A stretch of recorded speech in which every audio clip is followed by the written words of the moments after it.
Welcome to our channel. ఈరోజు వీడియోలో TET paper 2 జనవరి 4, 2026 shift 1 ఉన్నటువంటి పేపర్లో 16 to 30 questions. Previous questions already previous వీడియోలో డిస్క్రిప్షన్లో ఉన్నాయి. మీరు అందులో అవి చూసిన తర్వాత ఇవి చూసుకోవచ్చు. ఆ ప్రీవియస్ వీడియోలో 15 క్వశ్చన్స్ ఉన్నాయి. ఇప్పుడు ప్రజెంట్ వీడియోలో 16 నుంచి 30 క్వశ్చన్స్ అండ్ 15 క్వశ్చన్స్ ఎక్స్ప్లెయిన్ చేస్తాను. ఒకసారి చూడండి. క్వశ్చన్ నెంబర్ 16లో మనకి ఇచ్చినటువంటి క్వశ్చన్ చూడండి. ఒక డెసిమల్స్ నెంబర్ ఇచ్చేసి 239.5864 divided by 0.000193 is equal to x. Then number ఇచ్చిండు, డెసిమల్ పాయింట్ లేకుండా నెంబర్ ఇచ్చిండు, ఈజ్ ఈక్వల్ టు అన్నాడు. సో డెసిమల్స్ ఇది నెంబర్ సిస్టమ్ సంబంధించినటువంటి క్వశ్చన్ కాబట్టి ఒక్కసారి చూడండి. డెసిమల్ మనం ఏ రకంగా రాసుకోవచ్చు. అది 239.5864 divided by 0.000193 is equal to X అన్నట్టు. సో ఇప్పుడు ఈ డెసిమల్లో ఉన్నటువంటి నెంబర్ను మనం నార్మల్ నెంబర్లోకి మార్చుకోవాలనుకుంటే ఒక్కసారి చూడండి. ఇక్కడ ఎన్ని డిజిట్స్ ఉన్నాయి? డెసిమల్ పాయింట్ తర్వాత 4 డిజిట్స్ ఉన్నాయి. ఇక్కడ ఎన్ని ఉన్నాయి? 6 ఉన్నాయి. సో ఇక్కడ 4 డిజిట్స్ ఉన్నాయి, ఇక్కడ 6 ఉన్నాయి. కాబట్టి మనకు డెసిమల్ పాయింట్ వద్దనుకుంటే ఏదైతే మ్యాక్సిమం ఉందో లవం కానీ హారం కానీ అందులో డెసిమల్ పాయింట్ తర్వాత రైట్ సైడ్ ఉన్నటువంటి నెంబర్స్ డిజిట్స్ ఎక్కడ మ్యాక్సిమం ఉంటే ఇప్పుడు 6 ఉన్నాయి, ఇక్కడ ఇది 4, ఇది 6 అనేది మ్యాక్సిమం. కాబట్టి 10⁶ తోటి మనం మల్టిప్లై చేయాలి. 10⁶ తోటి మల్టిప్లై చేయాలి. 10⁶ తోటి మల్టిప్లై చేయాలి అని అంటే ఒకటి పక్కకు 6 సున్నాలు రావాలి. అంటే చూడండి ఒకసారి మనం 239.5864 ఇంటూ 1 2 3 4 5 6 10⁶ బై 0.000193 ఇంటూ 1000000. 10⁶ ఎందుకు మల్టిప్లై చేసినామో అర్థమైంది అనుకుంటా. ఇక డెసిమల్ పాయింట్ తర్వాత 6 డిజిట్స్ ఉన్నాయి. హారంలో లవంలో 4 డిజిట్సే ఉన్నాయి రైట్ సైడ్ డెసిమల్ పాయింట్ తర్వాత. సో విచ్ ఈజ్ మ్యాక్సిమం, ఏది ఎక్కువ ఉంటే దాంతో మనం మల్టిప్లై చేయాలి. 6 ఉన్నాయి కాబట్టి 10⁶ మల్టిప్లై చేయాలి. చూడండి ఇక్కడ 10⁶ మల్టిప్లై చేసినప్పుడు డెసిమల్ పాయింట్ జీరోస్ ఉన్న నెంబర్తో మల్టిప్లై చేస్తే రైట్ సైడ్ మూవ్ అవుతుంది. ఒక జీరోకు ఒక నెంబర్ ముందుకు వస్తుంది, ఇంకో జీరోకి ఇంకో నెంబర్ ముందుకు వస్తుంది. అట్లా ఈ 4 జీరోస్కి డెసిమల్ పాయింట్, ఈ 4 జీరోస్ మనం 4 జీరోస్ క్యాన్సిల్ చేసినాం అనుకోండి, డెసిమల్ పాయింట్ ఇక్కడ వచ్చేస్తుంది. చూడండి 4 డిజిట్స్ ముందుకు వస్తుంది. ఇక్కడ మనం 6 డిజిట్స్ 6 జీరోస్ 6 డిజిట్స్ ఉన్నాయి కాబట్టి డెసిమల్ పాయింట్ ఉన్న 3 వరకు రావాలనుకుంటే మనకు ఇక్కడ ఉన్నటువంటి జీరోస్ 6 జీరోస్ మనం క్యాన్సిల్ చేసుకోవాలి. సో ఎంత వచ్చింది మనకు? డెసిమల్ పాయింట్ 239.5864 డివైడెడ్ బై, ఇక్కడ కూడా మొత్తం మనకు లెఫ్ట్ సైడ్ అన్ని డెసిమల్ పాయింట్ ఇక్కడ నుంచి 3 వరకు వచ్చింది, జీరోస్ ఉంది కాబట్టి 193.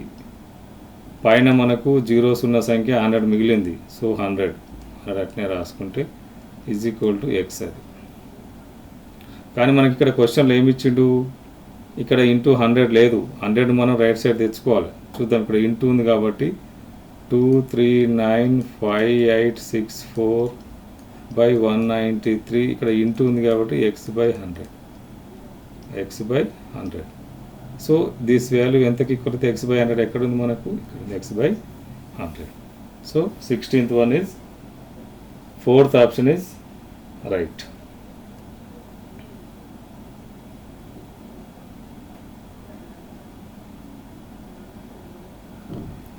ఇక్కడ చూడండి క్వశ్చన్ 17th క్వశ్చన్లో 25 మీటర్ల పొడవున్న నిచ్చెన భూమి నుండి 20 మీటర్ల ఎత్తులో ఉన్న భవనం యొక్క కిటికీని తాకుచున్నది.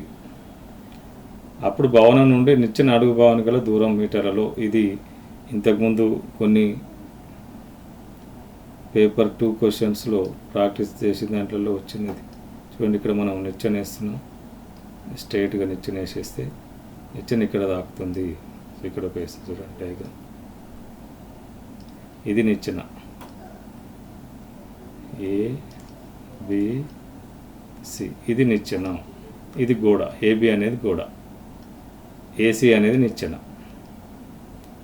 సో గోడకు నిచ్చెన ఎట్లా వేస్తాం మనకు అర్థమైంది కదా. ఇప్పుడు నిచ్చెన ఎంత ఉంది, నిచ్చెన పొడవు ఇది 25 ఉంది, గోడ ఎంత ఉంది, గోడ భూమి నుండి గోడ ఎంత ఉంది, 20 ఉంది. ఇప్పుడు ఇది కనుక్కోమంటాడు మనం. అప్పుడు భవనం నుండి నిచ్చెన అడుగు భాగం ఇది కనుక్కోవాలి, ఇది క్వశ్చన్ మార్క్. సో మనకు లంబకోణ త్రిభుజం వచ్చినప్పుడు మనం పైథాగరస్ థీరం యూజ్ చేస్తాం. పైథాగరస్ థీరం ఏంది, లంబకోణ త్రిభుజంలో కర్ణం యొక్క వర్గము మిగిలిన 2 భుజాల మీద వర్గాల మొత్తానికి సమానం. సో ఇప్పుడు కర్ణం ఏముంది మనకు, AC, AC square is equal to AB square plus BC square.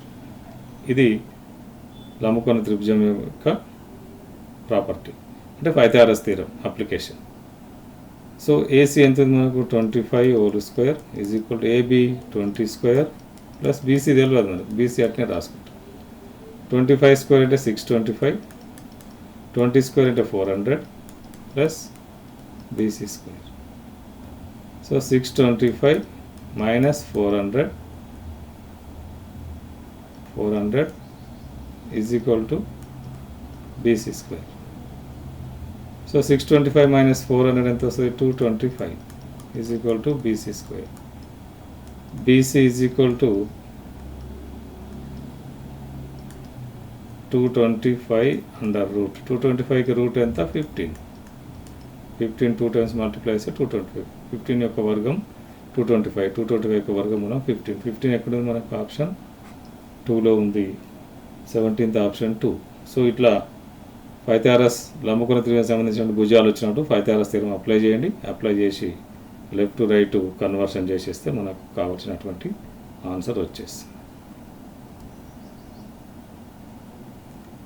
So question 17 completed. Option is second.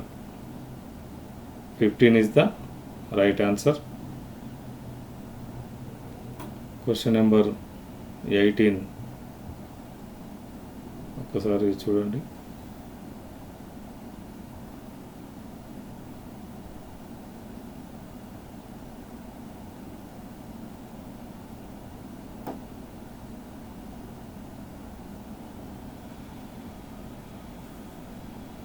Okay చూడండి, question number 18, small technical problem, no problem. So చూడండి, ఇక్కడ 10 మరియు 12 మధ్య అకర్ణీయ సంఖ్యల సంఖ్య అన్నాడు. 10, 12 అనేటివి ఇంటీజర్స్ అనొచ్చు, న్యాచురల్ నెంబర్స్ అనొచ్చు, హోల్ నెంబర్స్ అనొచ్చు. వీటి మధ్య అకర్ణీయ సంఖ్యలు ఎన్ని ఉంటాయి అంటే ఏవైనా 2 సహజ సంఖ్యలు కానీ, పూర్ణాంకాలు కానీ, పూర్ణ సంఖ్యలు కానీ, వాటి మధ్య అపరిమితమైన అకర్ణీయ సంఖ్యలు ఉంటాయి. మనము కౌంట్ చేయలేం. 10, 11 మధ్యనే కౌంట్ చేయలేం. మరి 10, 12 మధ్యన అంటే ఈ 10, 11 మధ్యనే అనంతమైన అకర్ణీయ సంఖ్యలు ఉంటాయి. మరి 10, 12 మధ్యన అంటే కూడా అనంతమైన అకర్ణీయ సంఖ్యలు ఉంటాయి. గుర్తుపెట్టుకోండి, ఏ 2 సహజ సంఖ్యల మధ్య కానీ, ఏ 2 పూర్ణాంకాల మధ్య కానీ, ఏ 2 పూర్ణ సంఖ్యల మధ్య కానీ ఉండే అకర్ణీయ సంఖ్యల సంఖ్య అనంతము. సో అది మనకు option is, third option is right answer.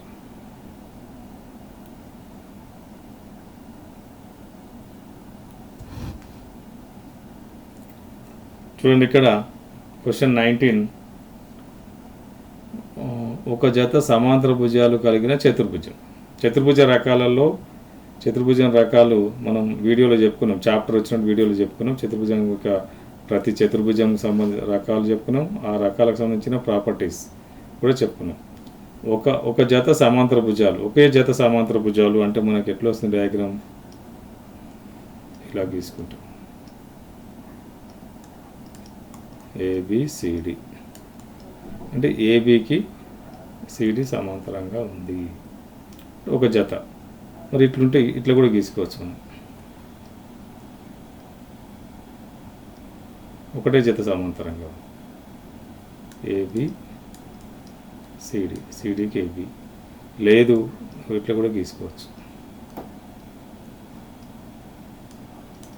A B C D. ఏంది ఇది? సమలంబ చతుర్భుజం ట్రెపీజియం. ఒక జత సమాంతర భుజాలు కలిగితే అది సమలంబ ట్రెపీజియం. 2 జతలు సమాంతరాలు ఉంటే అది సమాంతర చతుర్భుజం, ప్యారలోగ్రామ్ కావచ్చు, దీర్ఘచతురస్రం కావచ్చు, చతురస్రం కూడా కావచ్చు. సో ఇది దీనికి ఆన్సర్. ఒక జత సమాంతర భుజాలు కలిగినటువంటి చతుర్భుజం ట్రెపీజియం, మనం దాన్ని సమలంబ చతుర్భుజం అంటాం.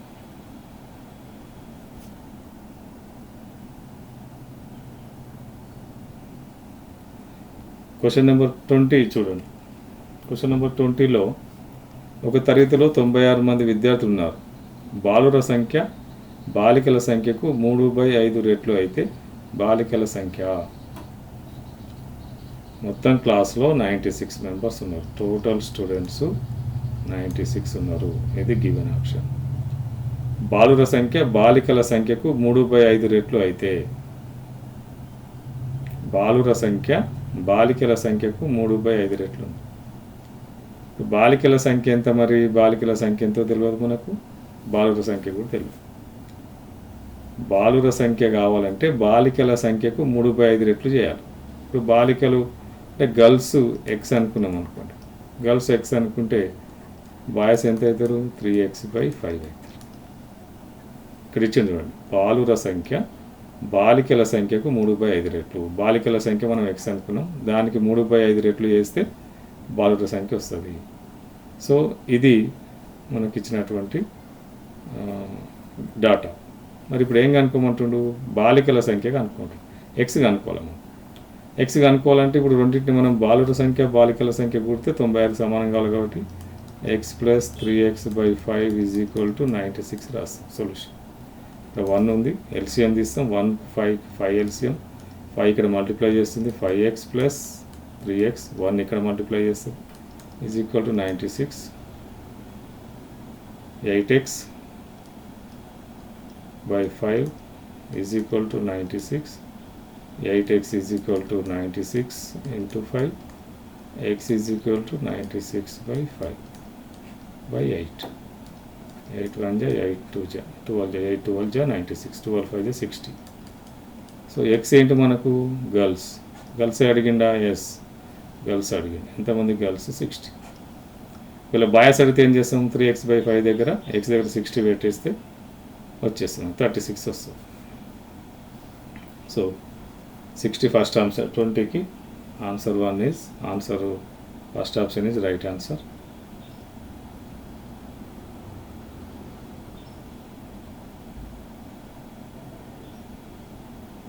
చూడండి, ఇక్కడ క్రింది వాటిలో ఏది అసత్యం అంటుంది. అసత్యం కావాలి మనకు, సత్యం కాదు. డిస్కౌంట్ అంటే ప్రకటన వెల మైనస్ అమ్మకపు వెల. డిస్కౌంట్ అంటే తెలుసు కదా మనకు. డిస్కౌంట్ ఏంటి? ఇప్పుడు ఒక షర్టు 500 రూపీస్ ఉందనుకోండి, ఇది ప్రకటన వెల. అమ్మకపు వెల ఎంత? ఇప్పుడు డిస్కౌంట్ 10% డిస్కౌంట్ అన్నాడు అనుకోండి, అంటే ఇట్లా ఎంత ఇవ్వాలి? 50 రూపీస్ డిస్కౌంట్ ఇవ్వాలి, అంటే 450 అవుతుంది. ఇది ప్రకటన వెల, ఇది అమ్మకపు వెల.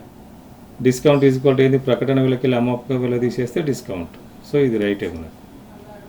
ఇంకా చూడండి, profit selling price minus cost price. లాభం అనేది అమ్మకపు వెల మైనస్ కొన్న వెల. రైట్. అమ్మకం వెల ఎక్కువ ఉంటేనే మనకు, కొన్న వెల తక్కువ ఉంటేనే లాభం, కాబట్టి ఇది కూడా రైటే. డిస్కౌంట్ = అమ్మకం వెల మైనస్ కొన్న వెల. డిస్కౌంట్ = అమ్మకం వెల మైనస్ కొన్న వెల. నష్టం కొన్న వేల మైనస్ అమ్మకం వేల. కొన్న వేలలోంచి కొన్న వేల ఎక్కువ ఉంటుంది నష్టం. ఇది కూడా రైటే, ఇది కూడా సత్యమే. కానీ మనకు గాంధీ ఏంది? ఇది. అంటే ఇప్పుడు మన ఆన్సర్ ఈ 3 కావన్నట్టు. ఇది రైట్. డిస్కౌంట్ అంటే అమ్మకం వేల మైనస్ కొన్న వేల అన్నాడు. డిస్కౌంట్ అనేది అమ్మకం వేల మైనస్ కొన్న వేల రాదు. ఇక్కడ ఏంది? లాభానికి వస్తుంది, అమ్మకం వేల మైనస్ కొన్న వేల. సో 21కు option 3 is the right answer.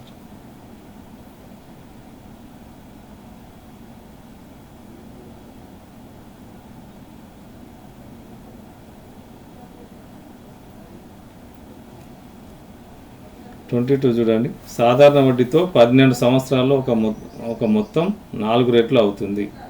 అయితే సంవత్సరానికి వడ్డీ రేటు.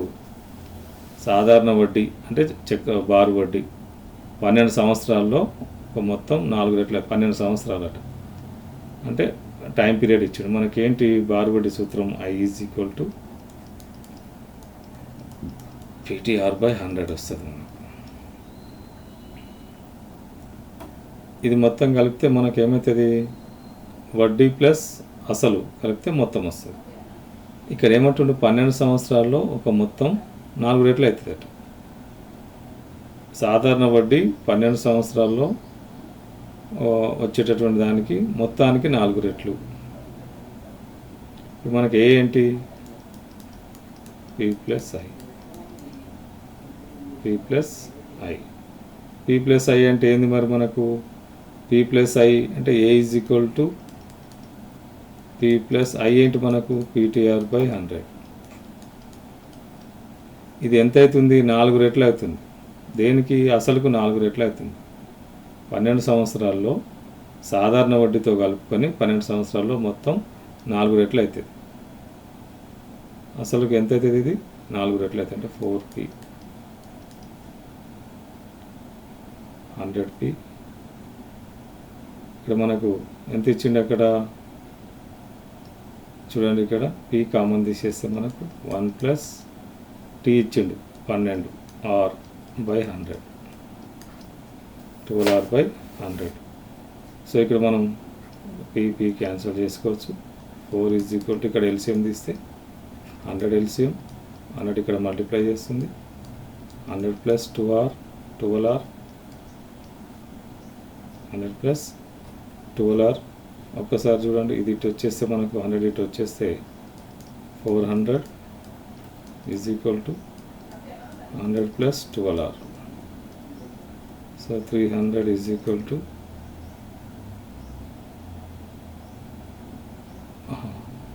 ఓకే, 100 ఇటు వస్తే మనకు 300 అవుతుంది.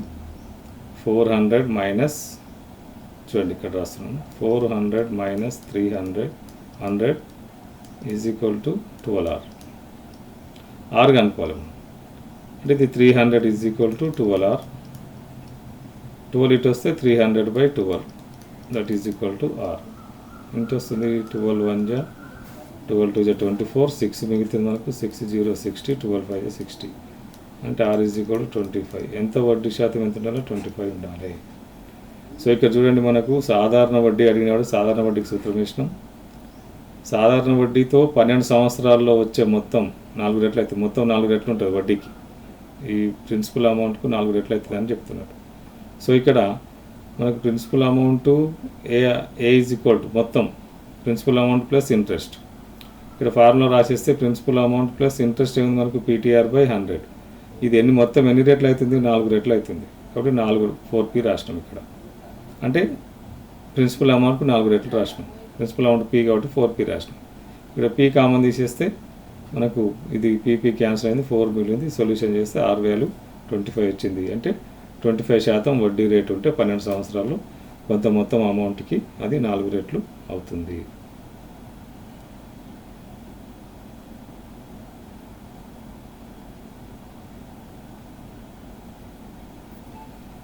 ఇక్కడ చూడండి 23లో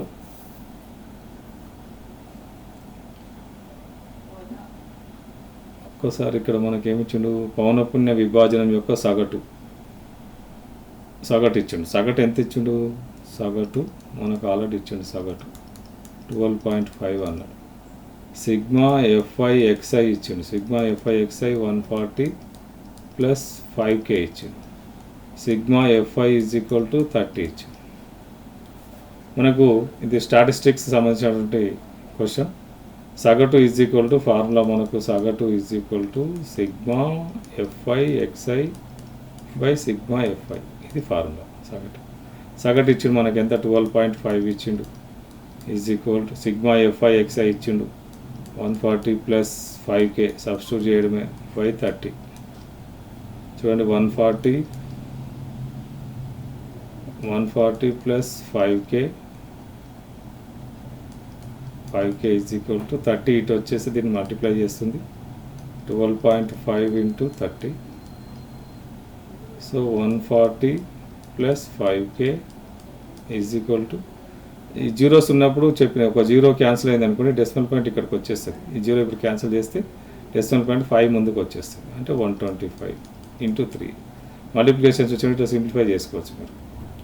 140 plus 5k is equal to 125 3 జా 375, 300 300, 325 75, 375. 5k is equal to 375 minus 140. 5k is equal to ఇప్పుడు ఎంత వస్తుంది మరి? 140 సబ్ట్రాక్షన్ చేస్తే 300 కలిపి 100 సబ్ట్రాక్షన్ పోతే 275, 75 నుంచి 45 35 235 వస్తుంది. So k is equal to 235 by 5. 5 1 జా 5 4 జా 3 మిగులుతుంది, 3 5 35 అంటే 5 7 జా. k is equal to 47 is right answer. First one is right answer. So ఏం లేదు, ఇక్కడ సగటుకు ఫార్ములా వేయండి, సొల్యూషన్ చేయడం వచ్చేస్తే మీకు ఆన్సర్ ఉంది. కాకపోతే కొద్దిగా స్పీడ్గా చేయాలి. కాంపిటేటివ్ ఎగ్జామ్ కాబట్టి స్పీడ్గా ఆన్సర్ స్పీడ్గా సొల్యూషన్ చేస్తే మనకు ఆన్సర్ వచ్చేస్తుంది. స్పీడ్ చేయాలి, అక్యురసీ చేయాలి. మ్యాథమెటిక్స్ అంటేనే speed and accuracy. So 24th question. ప్రస్తుత తండ్రి వయసు కొడుకు వయసుకు 4 రెట్ల కంటే 4 సంవత్సరాలు ఎక్కువ. 4 సంవత్సరాల తర్వాత తండ్రి వయసు కొడుకు వయసుకు రెట్టింపు కంటే 10 సంవత్సరాలు ఎక్కువ అయితే తండ్రి ప్రస్తుత వయసు ఎంత అని అడుగుతారు. చూడండి, క్వశ్చన్ కొంచెం ఇది తికమక అనిపించినా కానీ సొల్యూషన్ చేస్తే, అంటే స్టెప్ బై స్టెప్ సొల్యూషన్ చేసుకుంటే మనకి ఈజీగా వచ్చేస్తుంది. ప్రస్తుత తండ్రి వయసు కొడుకు వయసుకు 4 రెట్లు అంటుంది. ప్రస్తుతం తండ్రి వయసు మనం ప్రస్తుతం ఫాదర్ వయసు ఎక్స్ అనుకున్నాం మనం. కొడుకు వయసుకు 4 రెట్ల కన్నా 4 ఎక్కువ ఉంటుంది కాబట్టి కొడుకు వయసు తక్కువ ఉంది కాబట్టి కొడుకు వయసే ఎక్స్ తీసుకోండి, తండ్రి వయసు అక్కర్లేదు, తక్కువనేది తీసుకోండి ఎక్స్. సో ఇప్పుడు ఫాదర్ వయసు ఏమవుతుంది ప్రస్తుతం అంటే కొడుకు వయసుకు 4 రెట్ల కంటే 4 ఎక్కువ ఉంది. కొడుకు వయసుకు 4 రెట్లు ఏంటి? 4x. కొడుకు వయసు 4x. తండ్రి వయసు ఎంత అంటే 4 ఎక్కువ ఉంది. 4 రెట్లకు 4 ఎక్కువ అంటే ప్రస్తుతం తండ్రి వయసు ఇంట్లో 4x ప్లస్ 4s. 4 సంవత్సరాల తర్వాత ఆఫ్టర్ 4 ఇయర్స్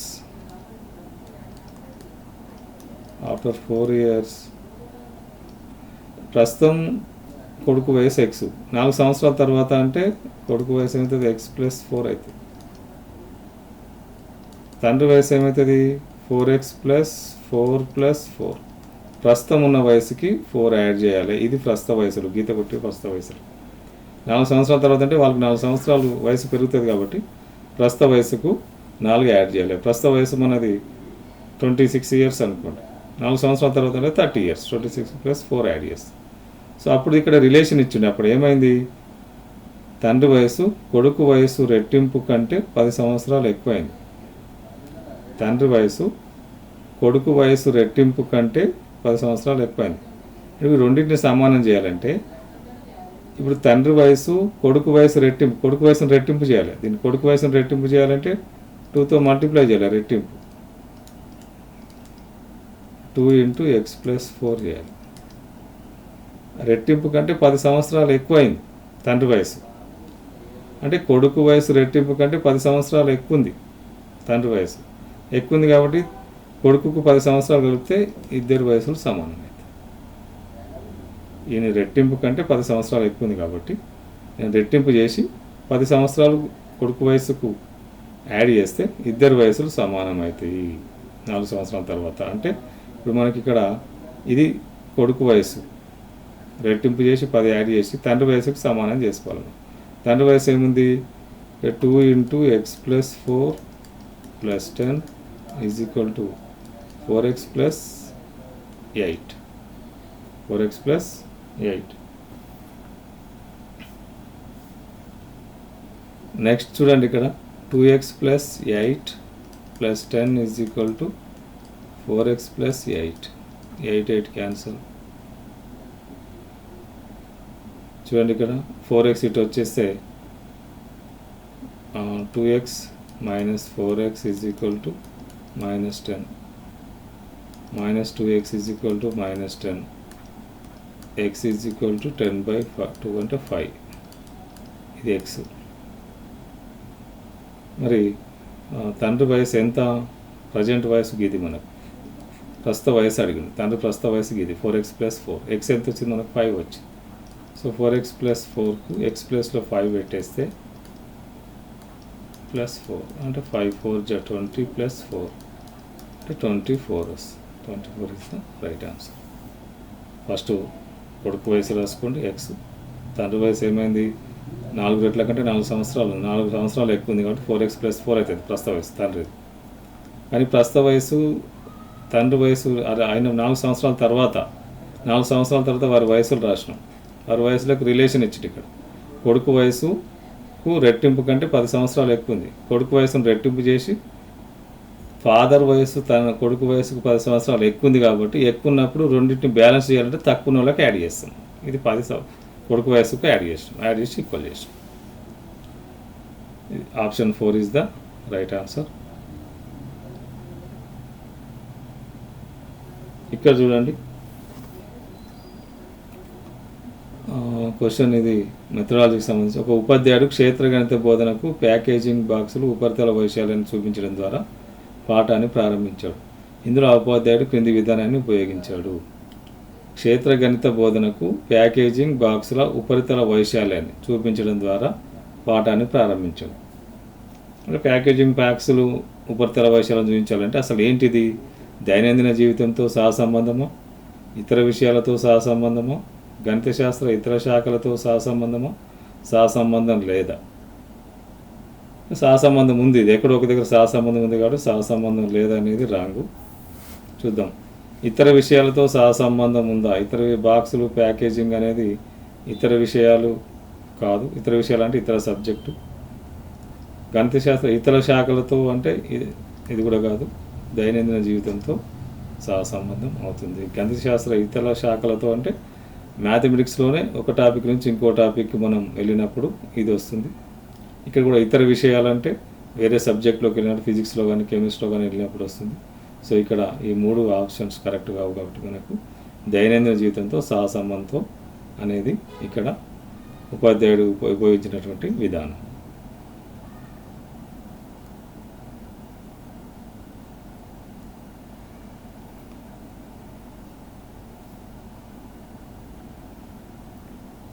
ఒక గణిత తరగతిలో కొంతమంది విద్యార్థులు వర్గ సమీకరణ సాధనలో ఇబ్బంది పడుతున్నారు.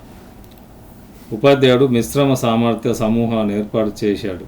అక్కడ సాధన మార్గాన్ని తెలిసిన విద్యార్థులు తెలియని విద్యార్థులకు ఆ భావనలను వివరించారు. ఈ విధానం దేన్ని సూచిస్తుంది అంటారు.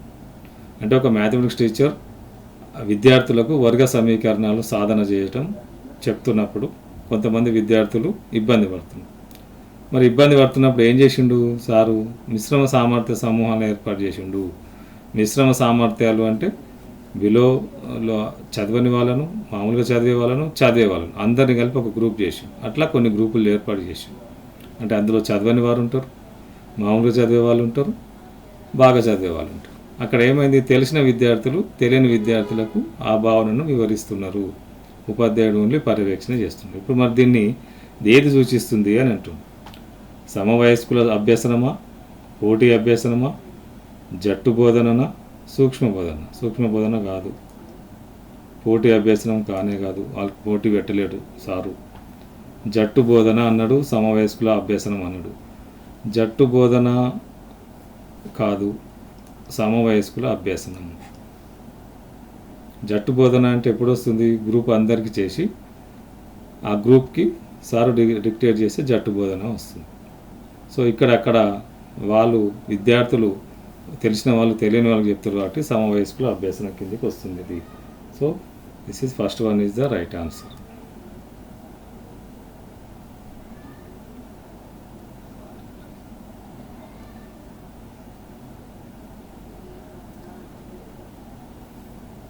చూడండి, ఇక్కడ ఒక ఉపాధ్యాయుడు 40 నిమిషాల పీరియడ్ ప్లాన్ను సిద్ధం చేశాడు.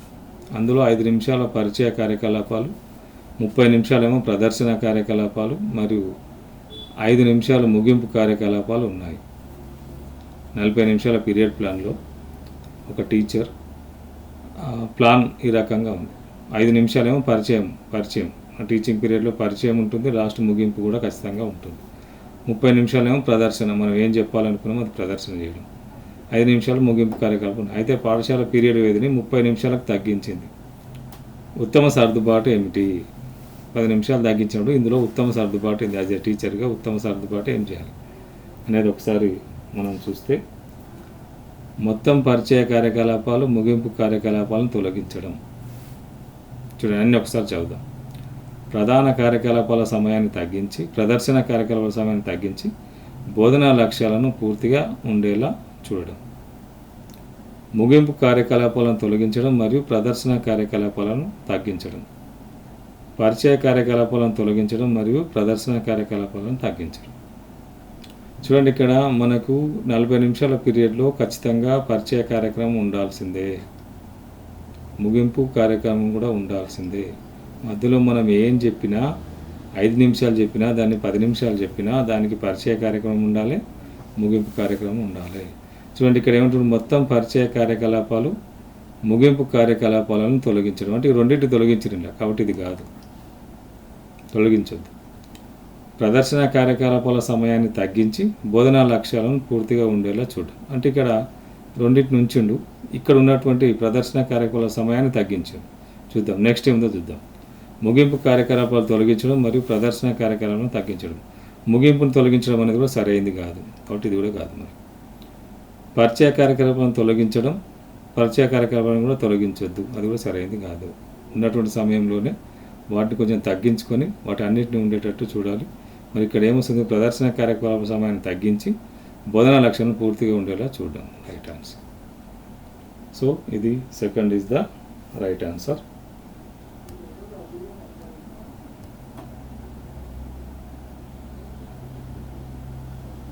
చూడండి, ఇక్కడ 28 క్వశ్చన్లో 2 వాక్యాలు ఇచ్చింది మనకు, ఏ అండ్ బి.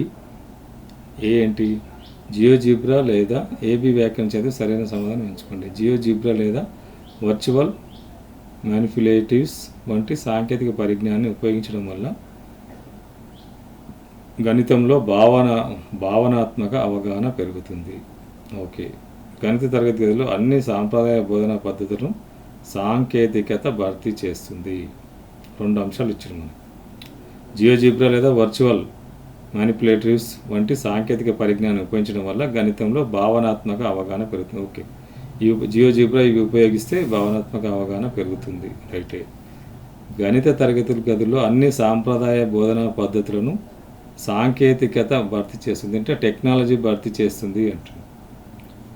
అంటే టెక్నాలజీ అనేది ఎప్పుడూ ఆ టీచింగ్ పీరియడ్లో కంప్లీట్గా భర్తీ చేయదు. అదొక సాంకేతికతను మనం టీచర్ ఉపయోగించుకోవడానికి ఉపయోగించేటటువంటి టీఎల్ఎం లాగా పనిచేస్తుంది అది సాంకేతికత, టెక్నాలజీ అనేది. కాబట్టి ఇది రైట్ కాదు. కాబట్టి మన కింద ఆన్సర్స్ ఏమి ఇచ్చినాయని చూద్దాం. ఏ అనేది రైట్ అనుకున్నాం మనం. ఏ మాత్రమే సరైంది, బి అసలు కాదు. మనకు సాంకేతిక అనేది ఎప్పటికీ అన్ని సాంప్రదాయ బోధనా పద్ధతిని పూర్తి చేయదు. ఏ మరియు బి రెండిచ్చిన బి కాదనుకున్నాం కాబట్టి బి ఎక్కడుంటే అక్కడ రాంగ్ ఆన్సర్. ఏ ఓన్లీ సరైంది. సో అది first option is the right option.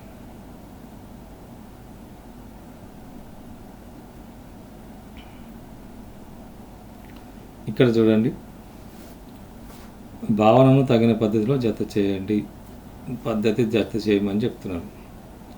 వైశాల్యానికి సూత్రాన్ని కనుగొనడం. వైశాల్యానికి సూత్రాన్ని కనుగొనడం అనేది దేన్ని సూచిస్తుంది? మరి పైథాగరస్ సిద్ధాంతాన్ని వర్తింపజేయడం, వలలను ఉపయోగించి ఘనాన్ని నిర్మించడం, చిన్న చిన్న భాగాలుగా విచ్ఛిన్నం చేయడం ద్వారా సంక్లిష్ట సమీకరణాన్ని పరీక్షించడం. సో ఇక్కడ 4 ఇచ్చి ఇక్కడ 4 ఇచ్చి. చూడండి, ఇక్కడ మనకు ఇక్కడ ఇది చూద్దాం. చిన్న చిన్న భాగాలుగా విచ్ఛిన్నం చేయడం ద్వారా సంక్లిష్ట సమీకరణాన్ని పరిష్కరించడం.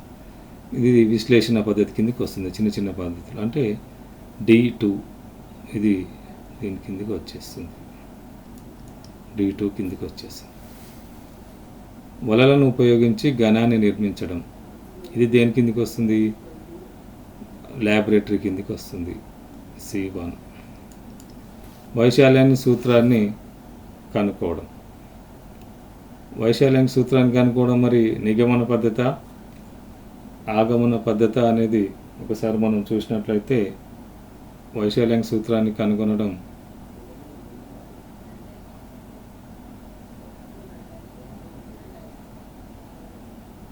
చూడండి ఇక్కడ వైశాల్యానికి సూత్రాన్ని కనుగొనడం ఆగమన పద్ధతి, అంటే ఇండక్టివ్ మెథడ్. సూత్రాన్ని కనుగొనడం ఇండక్టివ్ మెథడ్. సో సూత్రాన్ని ఉపయోగించడం డిడక్టివ్ మెథడ్. అంటే ఇండక్టివ్ డిడక్టివ్ అనేది ఇంపార్టెంట్. Inductive deductive. డిడక్టివ్ ఏంటి? ఒక సూత్రంలో మనం అప్లై చేసి, ఇందాక మనకు ఒక నిచ్చెన అడుగు భాగం వచ్చినప్పుడు, ఆ గోడ ఎత్తు ఇచ్చినప్పుడు అడుగు భాగం నుంచి దూరాన్ని కనుక్కున్నాం. పైథాగరస్ సిద్ధాంతాన్ని ఉపయోగించి కనుక్కున్నాం, పైథాగరస్ సూత్రాన్ని ఉపయోగించి కనుక్కున్నాం. అది దేని వైశాల్యం సూత్రాన్ని కనుక్కోవడం దేనికి వస్తుంది? మనకు ఇండక్టివ్ మెథడ్కి వస్తుంది. సూత్రానికి కనుక్కొనడం, వర్తింపజేయడం ఇండక్టివ్ మెథడ్. కనుక్కోవడం డిడక్టివ్ మెథడ్. సో మనం ఒక త్రిభుజాన్ని, లంబకోణ త్రిభుజాన్ని గీసి దాని కొలతలు గీసేసి కర్ణం యొక్క వర్గం మిగిలిన 2 భుజాల మీద వర్గాల మొత్తానికి సమానం అవుతుందని సూత్రాన్ని కనుక్కున్నాం అనుకోండి, అది ఇండక్టివ్ మెథడ్ అవుతుంది. డైరెక్ట్ సూత్రాన్ని ఉపయోగించి మనం సొల్యూషన్ చేస్తే అది డిడక్టివ్ మెథడ్ అవుతుంది. సో ఇక్కడ మనకి ఏమొచ్చింది? ఏ అనేది 4 వచ్చింది, ఏకి 4 వచ్చింది, బికి 3 వచ్చింది, సికి 1 వచ్చింది. ఏకి 4, బికి 3, సికి 1 ఏదో ఒకసారి చూద్దాం. ఏకి 4, బికి 3, సికి 1, లాస్ట్ ఉంది, సి ఉంది. That is the right answer.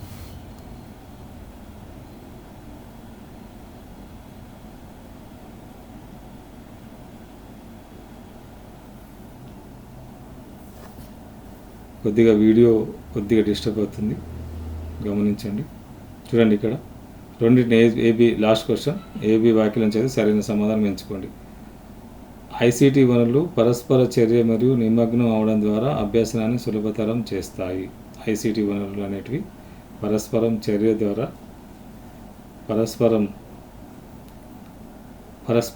మరియు నిమగ్నం అవడం ద్వారా అభ్యసనాన్ని సులభతరం చేస్తాయి. ఐసీటీ వనరులు ఉపాధ్యాయుడిని పూర్తిగా భర్తీ చేస్తాయి. ఇందాక కూడా ఒకటి వచ్చింది, మన టెక్నాలజీ సాంకేతికత అనేది అన్ని సాంప్రదాయ పద్ధతులను కంప్లీట్గా భర్తీ చేస్తుంది, మనం కాదనుకున్నాం. ఇక్కడ కూడా చూడండి, ఐసీటీ వనరులు అనేటివి ఉపాధ్యాయుని పూర్తిగా భర్తీ చేయలేవు. కంపల్సరీ ఫెసిలిటేటర్ ఉండాల్సిందే. అదొక టీఎల్ఎం కిందికి వస్తుంది. ఐసీటీ వనరు అనేది ఒక టీఎల్ఎం మాత్రమే. దాన్ని ఉపయోగించి క్లాస్ రూమ్లో టీచర్ టీచ్ చేస్తాడు. సో ఇక్కడ ఐసీటీ వనరులు ఉపాధ్యాయుని పూర్తిగా భర్తీ చేస్తాయి అనేది కరెక్ట్ కాదు. సో ఇది ఓకే. ఇప్పుడు మనం చెప్పుకోవచ్చు, ఏ ఒక్కటి ఉన్నది మాత్రమే సరైంది కాబట్టి ఏ మాత్రమే సరైంది అని ఏడుంది, ఈడ మాత్రం ఉంది. So third is the right answer. So friends, next వీడియోలో కలుసుకుందాం. సో నెక్స్ట్ వీడియోలో మరొక పేపర్ 1తో మళ్ళీ కలుసుకుందాం. చూస్తూనే ఉండండి, లైక్ చేయండి, సబ్స్క్రైబ్ చేయండి.